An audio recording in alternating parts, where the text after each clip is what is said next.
In 2015, Barack Obama stood in the pulpit of the historic Emmanuel African Methodist Episcopal Church in Charleston. And he was delivering the eulogy for the Reverend Clementa Pinckney, one of the 9 victims of the Charleston church shooting. Towards the conclusion of his eulogy, Obama's solemn and resonant voice filled the sanctuary. And reports are that he did not know how this would go over. It was a risk for him to take, and he was agonizing over whether or not to sing it. He was also not sure that he could keep his own emotion at bay in his voice in order to effectively deliver that song. But he took the risk, and in the pulpit, his quavering voice began those famous lines, "Amazing grace, how sweet the sound that saved a wretch like me." And the whole congregation, attuned as it was to the call and response style of the black church tradition, they immediately picked up the tune and they joined in the singing. And it became a powerful expression of unity, grief, and the shared humanity that binds people together. The congregation, along with millions watching around the globe, witnessed a rare and deeply moving display of presidential vulnerability and empathy. And historians say that image of Barack Obama singing "Amazing Grace" during that eulogy remains an indelible part of his legacy, a moment when music became a bridge connecting people through the profound pain of loss towards an enduring hope for healing and reconciliation. Now, a very different scene. This week we passed the anniversary of the storming of the Capitol, and those images are hard to dislodge from the head. Burned into my memory is that crowd pressed against the steps of the Capitol building. Flags catch the breeze, calling for the execution of the vice president and the overturning of the election.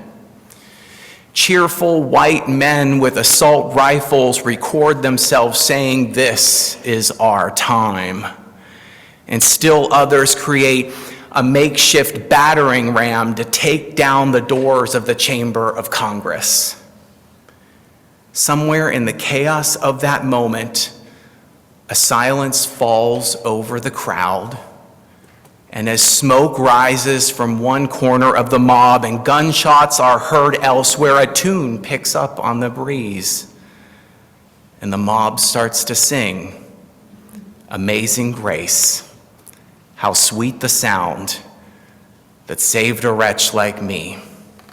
They sang about 4 lines of that song, just about one verse, before it choked out and the violence resumed. Amazing Grace was an unlikely tune to gain traction, the traction that it has now in American culture. It was written across the Atlantic over 2.5 centuries ago.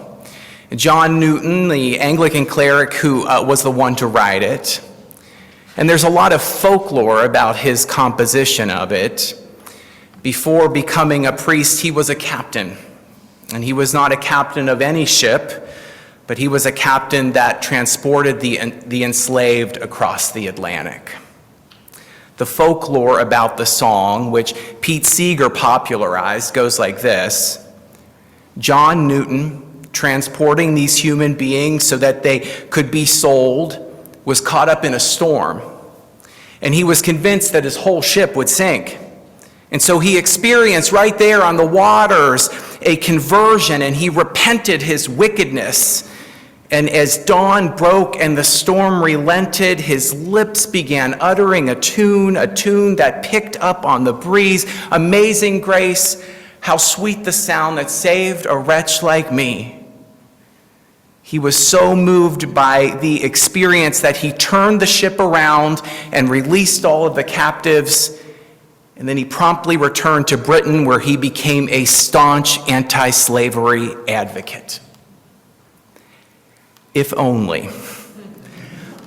Like I said, it's folklore. The truth is more complex and less certain.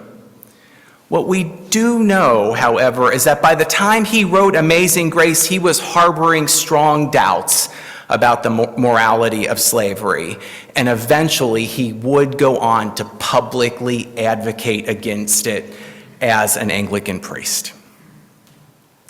Whatever the timing and specific circumstances were for John Newton, there is a social justice history that appends to the hymn.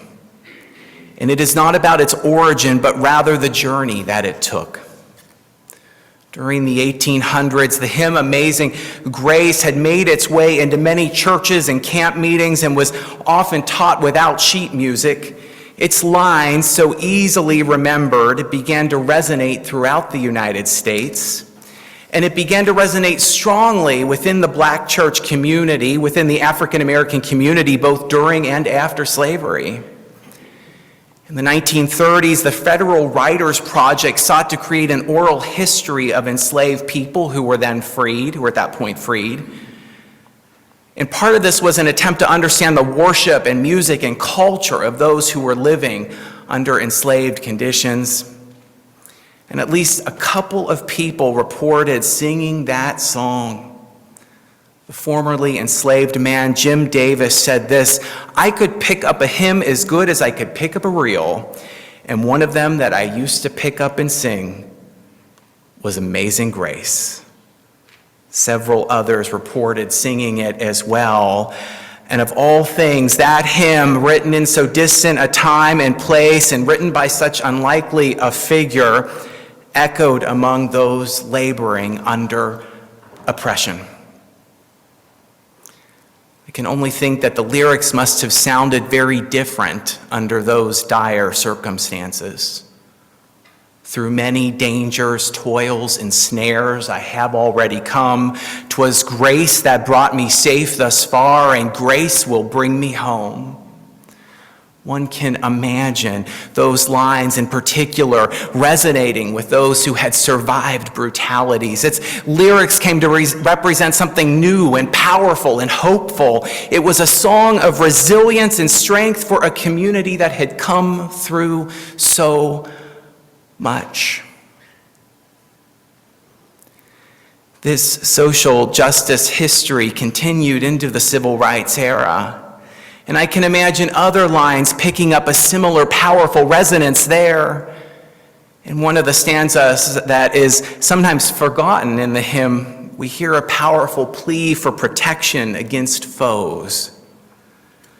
"The Lord hath promised good to me, his word my hope secures. He will my shield and portion be as long as life endures." Amid the confrontations that characterized the civil rights era, the dogs and hoses and fire bombings, those lines too must have provided hope and courage and reassurance. They provided strength to keep on going. Martin Luther King preached a sermon that Nancy read a portion of today. And here, the great preacher offers yet another understanding of that hymn. He argues that America has gone astray, that it has participated in the brutalities of imperialism and racism.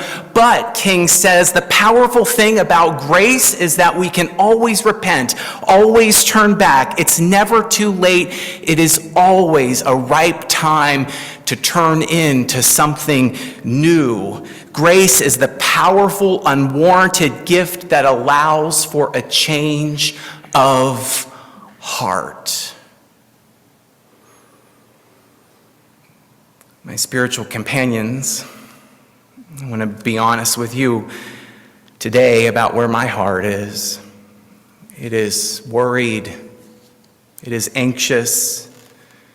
Bridging as we are into 2024, I have no idea what to expect with this election season. My mind goes to worse outcomes, and those are often threaded with images of that January 6th insurrection. Things just don't seem good right now. I worry that by the time America makes a course correction, it will be too little, too late. I am sitting in the anguish expressed today in that incredible solo drawn from the words of Isaiah that our guest Frank Cargill sung so beautifully today. That anguish and worry, they are poignant and real. And we are also right now passing the memorial of the Reverend Dr. Martin Luther King Jr. And I have really been trying to ponder his light in life of these recent events, in light of what we are turning into. And what I can only think is that while we may feel that things are hopeless right now, I can only imagine how hopeless they must have at times felt during the civil rights era. To witness the brutality of those conditions and then to still have hope that things can change, that they can be different.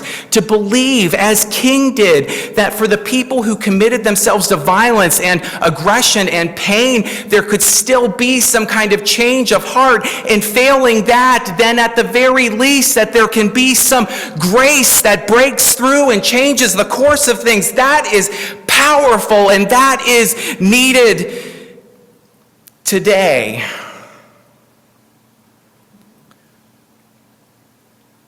On this weekend that celebrates the life of the great civil rights leader, I want to call on us to listen for that hope, to listen to that draught of assurance that lives under the weight of cruelty, to discover the strength amidst the turmoil, to hear the resonance that whispers and then shouts for justice, to do this so that we can participate in that legacy of justice, so that we can deepen and expand our commitment to changing the bleak realities that we witness, so that we can help to complete unfinished work that calls and calls and calls, so that we can trust in a grace that carries justice through the ages and finds new reassurance and hope, so that we can know by heart the words of that old hymn, that one that has given strength and reassurance to so many through hard times. I once was lost, but now am found, was blind, but now I see. A hush had fallen over the insurrectionary mob on January 6, 2020. A tune picked up on the breeze, Amazing Grace, how sweet the sound. But then it choked out. They had forgotten its words. They had forgotten its history. They had forgotten its meaning. They tried to sing it with an unrepentant heart.